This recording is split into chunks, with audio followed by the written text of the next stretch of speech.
if we don't get more volunteers or people to help teach, you're going to become the teacher full-time. At home. At home. Yeah. Because the schools won't be able to stay open. Exactly.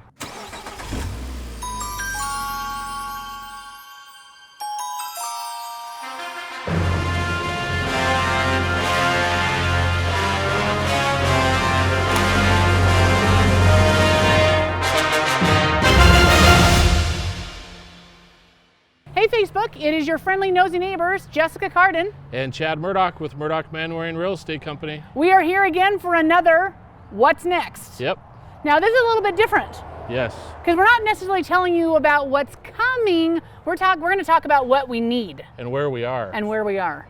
Yeah. So yeah. So I was with Craig Miller. He's an assistant vice principal over at Thunder Ridge. And I was talking to him about schools. And he mentioned that everybody wants to keep schools open, but right now there are some things he told me that I was like, I bet you if the community was more aware of this, we could help out with this. And that is that with teachers in quarantine and COVID, there's so many teachers that are out on quarantine and so many substitute teachers are out on quarantine. And I just thought, it'd be awesome to talk with the districts and to be able to find out what can we do, how can we as a community step up and basically do whatever we can to keep the schools open. So I'm going to call this What's Next If We Support. Yeah, What's totally. next, or what's not going to come next if we get involved as a community. Yes. So we're going to talk to the school districts. Yeah, because what's next is if COVID continues, if the community doesn't help. If you don't have teachers, you can't have school. Yep. So so anyway. That's right. Yeah. So I just had something came to my mind. So if we don't get more volunteers or people to help teach, you're going to become the teacher full-time.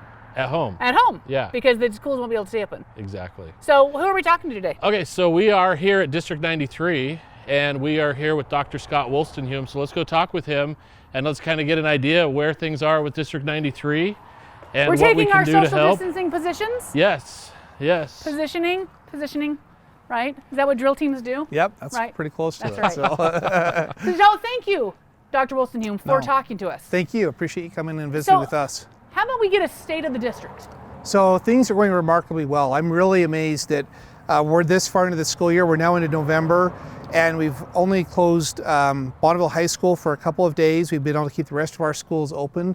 And to be honest, when we were making all of our plans back in June and July and August, I didn't know how long we'd be able to keep our schools open. So I'm just absolutely thrilled that by and large things are going incredibly well in the face of this pandemic. And while we do have some kids that are getting sick, some teachers that are getting sick, all in all we've been able to keep our doors open, which has been fantastic.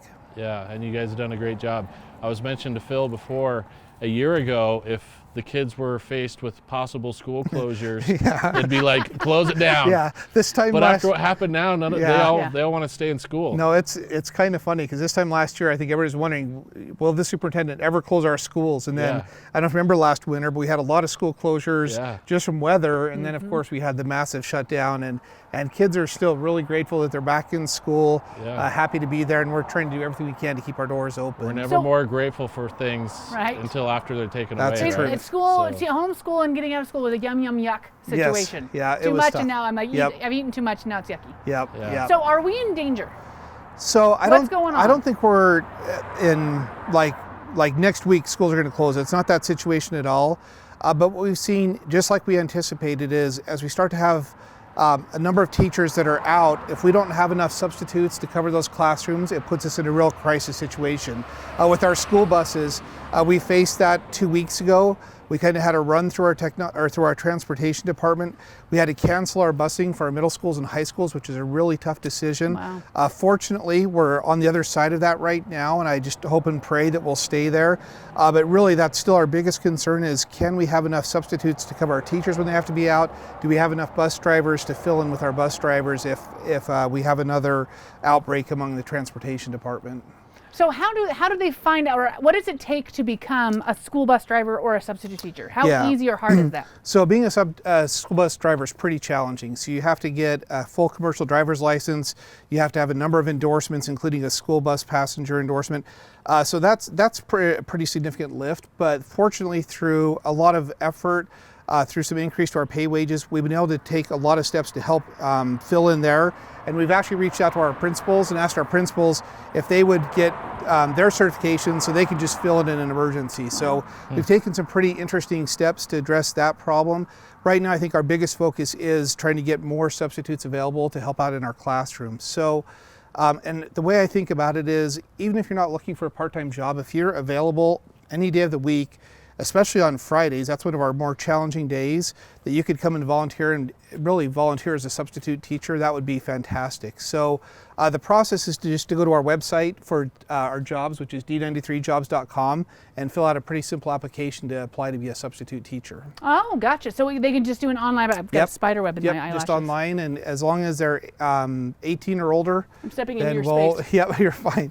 Then we're happy to take substitute teachers. And you can substitute just at your own children's school if you want to. You could just do elementary versus high school or middle school. You really have a selection, and what we need is just more people that are willing to volunteer, give up their time to help us keep those classes covered. Yeah, so they can choose if they want to do elementary only or junior high or high school. Yeah, we've tried to be as flexible as we can, understanding that some people might not be comfortable going to a different grade level, but they might be really comfortable, at least willing to try and get an elementary school. So what type of requirements does someone need to have to be eligible to be a substitute teacher? So you really don't have to have a lot of requirements. We have an age requirement of being older than 18, and that's really where all we need. We do differentiate pay. So if you are a college graduate, you get higher pay. If you're a certified teacher, you get higher pay. But even somebody that just has a high school diploma, if you're willing to come in and help out, then we'll take you. Okay. So in that, we talked about, you mentioned coming in to volunteer like on a Friday or those kind of things. What's the difference between volunteering and getting paid to be a substitute? So if you wanted to volunteer, then you wouldn't have to go through the full application process to be hired. And you could just come into the district office and say, I want to volunteer as a sub. And we still run those people through a background check. We're legally required to do that to make sure that there's nothing in their criminal history that would prevent them from being a substitute or an employee or a volunteer.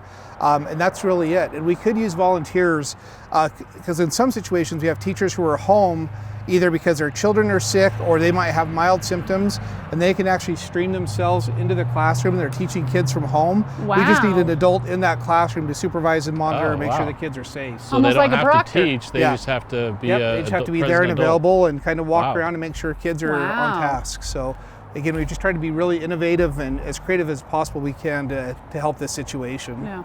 So when I was talking to Mr. Miller, Craig Miller, he said that your usual substitute teacher pool is like around 120 and it's down to about 60 due to health concerns. So if we were to, as a community, step up and eliminate that option for the districts to where there were people here, how many would we need? 50 new people, 60 new people, 100 new people? I mean, what goal should we have as a community to try to get to your website? Yeah. So right now, if we could get an additional somewhere between 50 and 100 people that were willing to come in on a semi-regular basis, I really feel like that would be huge in helping us keep our school doors open. This week, like once a week or twice a month? Yeah, even once a week, once or twice a month would be just fantastic. So, because right now, if we don't have those substitute teachers, we're taking those either teachers who should be preparing for their teaching and putting them in and covering those classes, or at the elementary level, we're actually taking the classes and dividing them up among other teachers. And those are both really challenging situations for our teachers. And so if we could just get another 50, even 100 other people willing to come in, like you said, a few times a month, that would be incredibly helpful. Do they need to live in the district? They do not need to live in the district. No, we have substitutes that live anywhere in the area. Do they need to be proficient in algebra and spelling and science? Do they need to know how to teach the topics? No, and I know that's kind of a fear and an anxiety. My wife actually started substitute teaching last year because our youngest went into first grade, and she felt like it was something she could do to just help the schools out, not because she was really looking for a part-time job. She had a lot of kind of anxiety or concern about what that would look like, but she's done a great job there. And she's actually started to really enjoy it. So you really don't have to have that high level of knowledge, but just really coming in and being with the kids is the most important thing. It's a great way to be involved. It is. So I'm going to throw out a goal. We're going to have a goal here because we're going to meet with District 91 after this to have 100 people sign up between both districts and have hopefully the same people sign up for both districts. That'd be But fantastic. That'll be our community Knowsy Neighbors goal. See if Yep. we can get 100 new applications in the next. So let me ask you couple this: weeks. how much do they get paid? So the Because I know that if someone's thinking about that, Sure. if they wanted to pick up. Yep. So the pay range starts about $9.50 an hour. Again, that's somebody that does not have a college degree, and then it goes up to about $11.50 to $12 an hour if you have a college degree or a teaching certificate. How long do they teach? What are the hours they teach if they substitute? Yep, one so day? just like school hours. So they're typically there about 7 hours a day. Our elementary schools, our earliest ones start about 7:45 in the morning, and then they're wrapped up about 2:45. And so it's a good 7.5, 8 hour day, home and plenty of time to be with the kids in the afternoon. It's really great. Yeah, I'll tell it's you, my cool. mom was a school teacher, and that was her favorite thing, is that she was on her kids' schedule. Yeah, If you want to make a little extra money Yep. and you want to have a little part-time, it's hard to be off, not on your kids' schedule, but she was out of school when we were out of school. Yep. She was done when we were done. Yep. Really a great it is. opportunity. Yep, and really it makes a difference. It makes all the difference in the world for kids. Having somebody who cares about them in the classroom, interacting with them, is a world of difference. So. Awesome. I'd like to make a challenge, Chad. I like the goal. I want to make a challenge. If you have kids in school, to volunteer at least one day a month in your school. That would Yeah. be fantastic. Volunteer, sign up and do one day a month. I mean, I'd rather see you guys do one day a month than have to homeschool your kids. And right now, my wife typically volunteers a lot at our elementary school, but with COVID, she can't. And so this is something Yeah. as a substitute. This is how Yeah. you volunteer now. Yeah. Yeah, Is absolutely. by doing that. And So- you know, back in August when we were presenting our reopening plan, we had a number of people who said, just let us know what we need to do so we can help. And at that time, we really didn't know yet what that thing would be, but this is absolutely the most important thing we could have people do right now to help us out. So Dr. Woolstenhulme, if you're a retired truck driver, is that a good eligible person to drive a school bus? Absolutely. So then they just have to go get their passenger endorsement and come and do some training with us to get their school bus endorsement, air brakes, a couple things like that, and we'd love to have them. So we have a lot of retirees, retired state police officers that drive for us, retired truckers that drive for us. It's a great thing to get. Yeah. It makes a huge difference Is for there kids. benefits involved in that? To what? As a full-time bus driver, is there benefits involved in that? Yeah. So if we were full-time, then it's a fully benefited position. Being a public school district, there's great retirement through Percy. You have to stay on for about 5 years to get that, but it's a great program. Very so. cool. Very cool. All right. All right. Anything else we need to know that these guys need to know about the school district going No, on? again, I just want to say I appreciate all the help and support from our community out there. I think just in the interest of keeping our schools open, the more we can all listen to the guidance we've been given from Governor Little, from our health departments, if we'll please mask up out in public. It certainly concerns me when I go out into stores and I don't see people social distancing or masked up, and all those things we can do together to really say we've got to take care of each other and keep our schools, our community, and our businesses open would be fantastic. Awesome. Well, thanks for all your hard Thank work. you. Thank you. Yeah. Appreciate you. Yeah, we Okay. appreciate you. You guys, we need to help them. Get out there. Tell us the website one more time. D93jobs.com. Okay? Awesome. All right. All righty. Cool. Okay, guys, we're over here at the office for District 91. Headquarters, District 91 on Yep. John Adams. Yep. And so these guys, District 91 runs a little bit different than District 93. Uh-huh. So let's find out, but I still think they need subs. Yeah, they need help. They So still do. let's Let's go talk over to here. Kelly Coughenour here. Kelly, I'd like to know, what are all the names that kids come up with for Coughenour? I've been called coconut, coca butt. Do you drink a coconut? Ah, that's a good one. Yeah. They are Then you creative. have those I things. am. Did they say your name should be I am Coughenour? No, I drink Coughenour. That's good. Yeah. Yeah, as in elementary, you said you're Yeah. It had to be, right? Yeah, elementary Exactly. school. Yeah. That's a target. That is. Yeah. Exactly. That's the way. Exactly. Chad has a normal name. I had Need, so my entire life probably the same Right. thing. Right. Exactly. We're off topic. So, Kelly, tell us who you are in the district. I am the assistant superintendent for District 91. I'm over the elementary school program. Okay, so can you give us a little state of the district? What's going on in the district? Well, with COVID and everything, we've had to modify our schedules, and we have different schedules at all three levels. Elementary's going 4 days a week, and then the fifth day is online. The high schools are in a hybrid schedule where they're in school 2 days a week, and then online the other days. And then the junior highs, middle schools have a different schedule as well. So that's a challenge, but the one thing that we definitely need is substitute teachers. And is that why you are in the hybrid type model with the high schools, is because of lack of teachers and so many people in quarantine? And Yeah, it was decided to go into the hybrid schedule so that there weren't as many kids there on a daily basis and they could social distance. And so that we weren't having to quarantine so many students, and which always results in quarantining staff, whether it's classified staff, certified staff. Either way, it impacts our buildings. If a kid in the class gets COVID, does everyone have to quarantine? Does that class then done for a while, or how does that work? No. So what we do is we go in and we do contact tracing, and we see if there were any students that were within a certain distance of that student, and then those are the students that we contact their families, and they might have to quarantine. And same again, if there's staff that comes in and works with that student, same thing. But we've put in tons of measures to reduce the quarantine, the number of students or adults have to quarantine, but it still happens.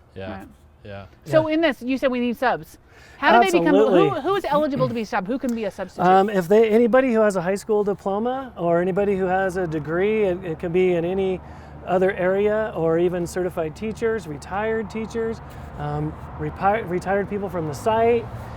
Parents that are stay-at-home parents and just want to come help out at the schools. I mean, pretty much anybody as long as they graduate from high school. And do they need to have a good set of knowledge on a certain topic if they're going to be teaching there, or are we just needing someone to actually just be there so school can happen and do whatever they can to keep the curriculum moving forward? That's an excellent question. I think a lot of times people, especially at the middle school or high school level, they think, well, I can't substitute math, I can't do trigonometry, and I can't either. So, but anyway, no, they do not. Okay. It's more that the teachers have already prepared that lesson, it's all ready to go. It's more just to manage the students and the routines, so they don't have to be an expert in all of those areas. Got it. Cool. If they want to substitute, how much do they have to work? Can they choose? Can they do 2 days a month? Yep, it's totally flexible. They can choose the specific schools they want to be at. So let's say they don't feel comfortable with older kids, then they can say, I just want to substitute at the elementary schools. They can even say, my kids go to Hawthorne Elementary and I only want to substitute at Hawthorne. We do that, and then vice versa for if somebody doesn't feel comfortable with younger kids and they feel more comfortable with older kids, then they're allowed to sub at the high school level or middle school, and they can sub as many days as they want and as few days as they want. I just had an idea. So if your kid's been having trouble, a great threat is I'm going to substitute every day at your high school until you get your grades up. Yeah, absolutely. Parents. Get to know your teachers more and all that. Yeah. Right. Yeah, it's a great idea. That's always coming up with those creative things. So how do they sign up? How do they go in if they'd like to help? They can just stop by the district office. They can call the district office. It's also on our website. There's actually a link right on the homepage for substitute teachers, and they just apply. We call them and bring them in real quick, go through a hiring process, and get them going as fast as we can. Cool. Do they have to have any sort of affiliation with living in a boundary of a school, or can they live anywhere to be able to substitute? Yep, they can live anywhere in the area. Okay. Doesn't matter. All right. Are you guys looking for anybody else besides substitute teachers to help? Oh, yes. We also, we're always needing bus drivers. Now with that, they would have to have, the certification to drive a bus. We're also looking for just classified positions that sometimes are 3 hours a day. So if you don't want to sub for an entire day in a classroom, there's that option. We have music teachers at the elementary level and PE, art. So do they have to have certifications for those positions? No, they do not.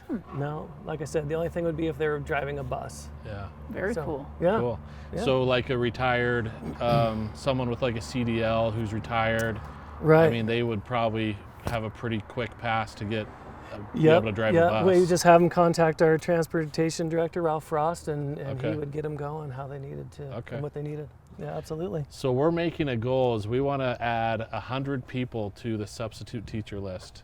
And we're hoping that whoever signs up for District 91 also signs up for District 93, and then they can help, either one. But I think, if our community is aware that is one of the biggest fears of the district is just running out of adults to be able to help with the teaching, I think we can step up as a community to be able to keep schools going and do our part. We won't be as good as the teachers, but I think we can keep things going. I was mentioning to them earlier, a year ago, our kids would have been happy to have school let out. Right now, I have 4 kids in school. They don't want school to stop. Right, exactly. You know, it's changed. Yep. It was taken away, and it wasn't that fun. And The they're like, I don't substitute want teacher school for to stop. homeschool is not nearly as nice. Exactly. There are not nearly as fun activities Yeah. on our homeschool teachers. Yeah, exactly. Yeah. So in this, how do they find out? What will they do to come in and get signed up? They can look on our website. They can call the district office. They can even just swing by the district office, and we have the information at the front desk. How much do they get paid? It depends on if they have a degree versus a teaching certificate. So roughly they make $10.60 an hour if they don't have a teaching degree, and if they have a teaching degree, it's roughly around $11 and some. We have some incentives in there. If they work X number of hours, they get a raise. And then we're meeting with the Teachers Association here next week to actually get teachers' input on some other ideas that we can have in place to encourage people to sub for us. So, you know, again, we'll be looking, kind of brainstorming some ideas. Don't know what'll come out of that brainstorm, but you know, if we just hired just permanent subs, so say we had a pool of 10 people that we hired and they subbed every single day, that might be an option. Increasing that incentive, the more the sub, the more they get paid. If they recruit a sub, they might get a bonus, you know, things like that. So we're just looking at all kind of ideas to get more subs brought in. Is the district in jeopardy of shutting schools down with a lack of subs? That's definitely a possibility. We're not there yet, but you know, just out of the last, I think it was 18 school days, we've been short subs 15 of those days. Wow. And so schools are scrambling to cover with however, but you know, if you're pulling somebody that typically works with kids in a reading group, for example, now that group doesn't happen, they're covering a classroom. So yeah, we desperately need people so that we can keep things functioning as normal as possible. Yeah, Cool. That's awesome. Well, our community will suffer but I also think our community will step up. I Yeah. agree. I believe in you guys. Yep. I believe in you. Yep. Yeah. 100 people. So do I. That's think that's doable. Yeah, it's totally So- doable. I agree. Yep. Okay. Cool. All right, you guys, get in there today. You're going to see links down below to go in and sign up to become a substitute. Great part-time job. Be on the same schedule as your kids. If you've got kids at home, great job. Flexible. Yep. I mean, Yep. if it doesn't Flexible. work for you that day, Yep. then it doesn't work, but at least you're on the Absolutely. list. Yep. Yep, And you can be absolutely. asked. That's so. a really good. And if you want your kids to stay in school, you know, giving 1 or 2 days a month. If we got, you know, if you're in your own kid's school, if every one of the parents volunteered 1 day a week, 1 day a month in your own kid's school, we'd have plenty of substitutes. Yep. And We make would. it, and you'd be on your own schedule with your kids. Absolutely. 1 day a Cool. month, you guys. 1 day a Yep. month. All Okay, right. awesome. Thank you so Awesome. much, Thank Kelly. you. Yeah. Appreciate Anything it. else you want to mention? Anything else we didn't cover? I don't think so. We love when parents volunteer because one, they see what's happening in the schools too. So Yeah. it just increases their knowledge and awareness of everything that's going on every day. So It's awesome. Well, we appreciate Yeah. everything you do and Yep. appreciate the district. appreciate you and- guys. yeah, You guys are yeah. awesome. Yeah. Thanks for doing this. All right, you All right. betcha. Yep. All right, you Well, guys, thank you. get in there today. Yep. Look at the links below and sign up. This Yep. has been Jessica Cardin, And Chad Murdock, your nosy neighbors, keeping you in the in the know. know.